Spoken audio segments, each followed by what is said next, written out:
So einen Sommer haben Hessens Baumärkte auch noch nicht erlebt. Wir verkaufen bei Höchsttemperaturen nicht die Geräte, die wir kennen, was zum Kühlen ist, sondern wir verkaufen Geräte zum Heizen. Dazu kommt, dass viele Geräte bereits vergriffen sind. Also momentan sehr angespannt die Situation. Vom Bestand her haben wir halt nichts mehr da, außer so kleine Badheizungen, wo wir anbieten können. Auch in anderen Baumärkten die gleiche Situation. Man teilt uns mit: Bauhaus stellt in Hessen gegenüber dem Vorjahr eine atypisch gestiegene Nachfrage nach alternativen Wärmequellen fest.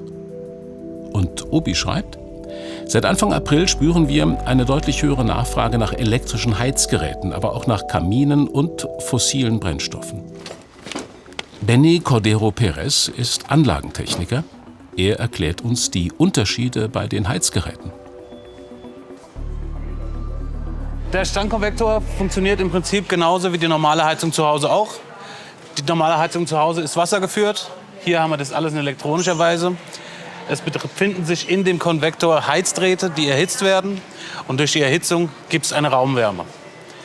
Der Nachteil ist bei dem Modell, dass halt, sobald ich den Strom wegmache, das Gerät aus ist und natürlich dann nicht mehr gewärmt wird. Eine Konvektorheizung mit 2000 Watt Leistung kostet zwischen 150 und 200 Euro. So, der Tristar ist einer unserer kleinen Heizlüfter. Ist jetzt nichts dafür gedacht, um jetzt, sag ich mal, den ganzen Raum zu heizen. Dafür ist er einfach zu schwach. Aber wenn ich daheim im Wohnzimmer sitze und es ist ein bisschen kalt oder als Zuheizung, kann ich ihn neben mich stellen und er gibt die warme Luft ab.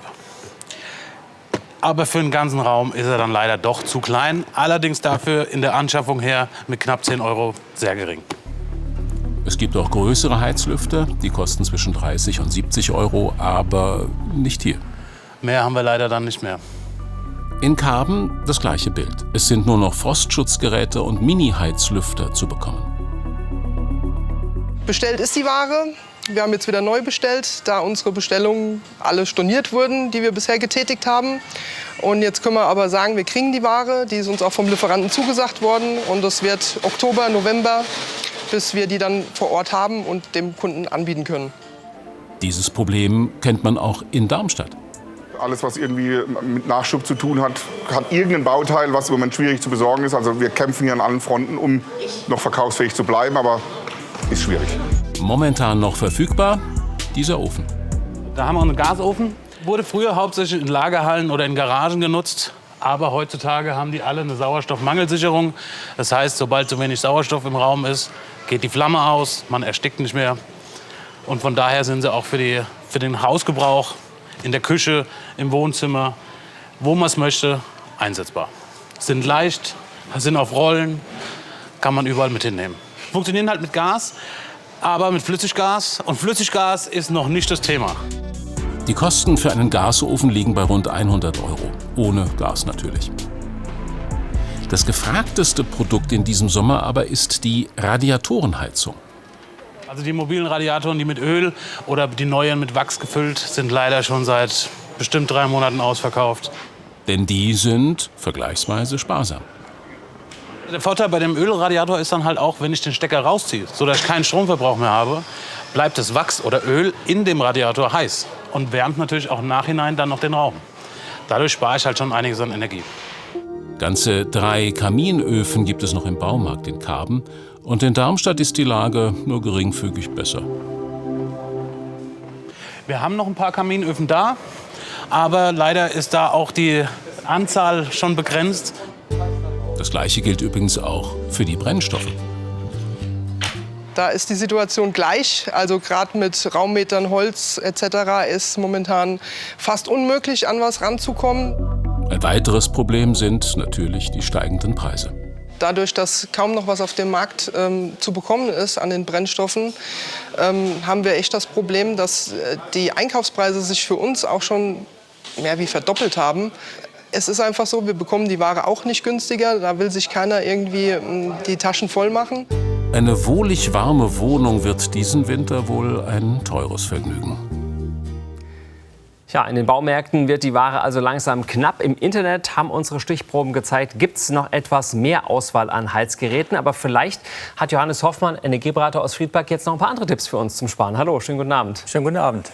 Was sagen Sie denn zu den Leuten, die jetzt in die Baumärkte rennen und so ein bisschen panisch dann irgendwas kaufen? Ist es aus Ihrer Sicht okay oder sagen Sie übertrieben? Nein, das kann man sehr gut nachvollziehen, da es sich ja um die Vorbereitung eines eventuellen Notfalls handelt. Und wenn die Wohnung kalt bleibt, muss man irgendwas im Petto haben, damit man da reagieren kann. Allerdings macht es auch die Dosis, um nicht den gegenteiligen Effekt zu erreichen. Wenn jetzt viele Leute plötzlich mit Strom heizen, dann riskiert man natürlich die Überlastung zum einen des Hausnetzes, gerade bei alten Häusern ist es schnell passiert, aber auch der Versorgungsnetze. Und wenn der Strom ausfällt, funktioniert gar nichts mehr, auch keine Heizung mehr. Und dann hat man den gegenteiligen Effekt erreicht.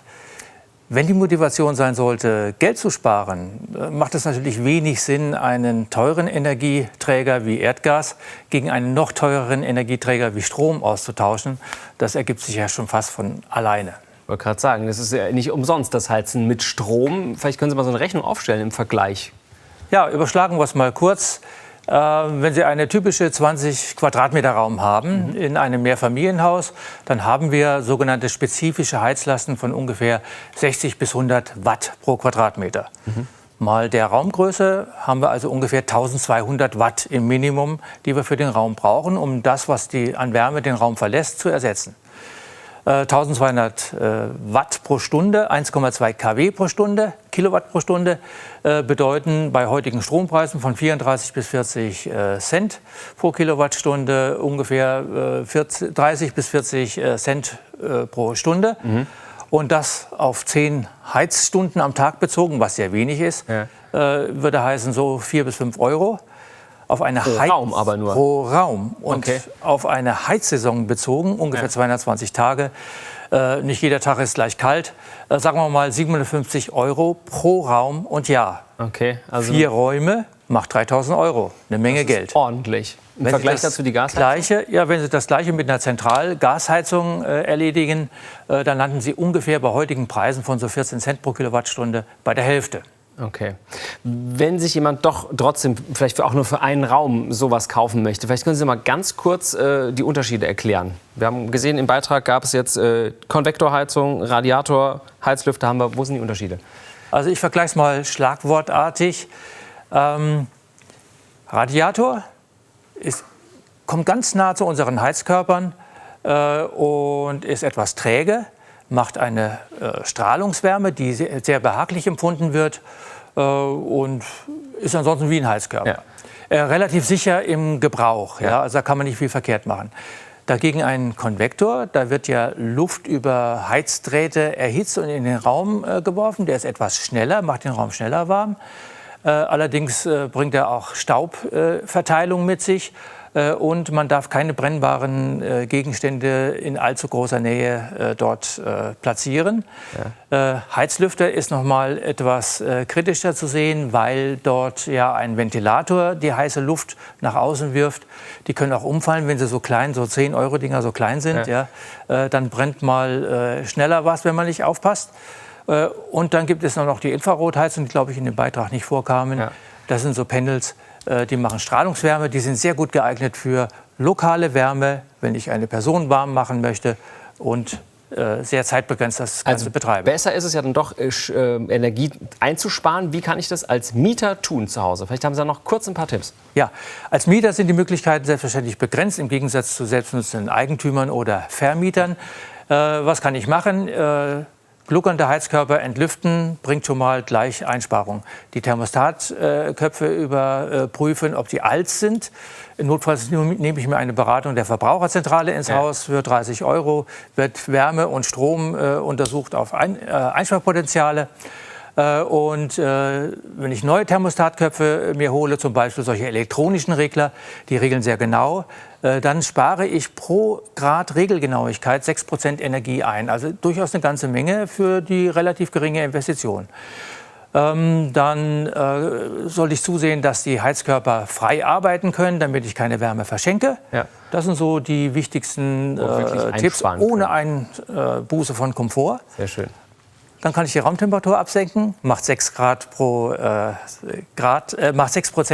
Grad Absenkung. Und das spart richtig Geld. Und das spart richtig Geld. Sehr Und wenn es richtig spitz auf Knopf kommt, einen Raum beheizen, so wie früher, den Rest Und den weniger Rest nicht. warm halten. Allerdings muss ich auf Schimmel aufpassen, Lüftungsverhaltung anpassen. Sehr schön. Vielen Dank, Herr Hoffmann, für all die Tipps heute Abend und wir Gerne. werden uns beherzigen. Dankeschön.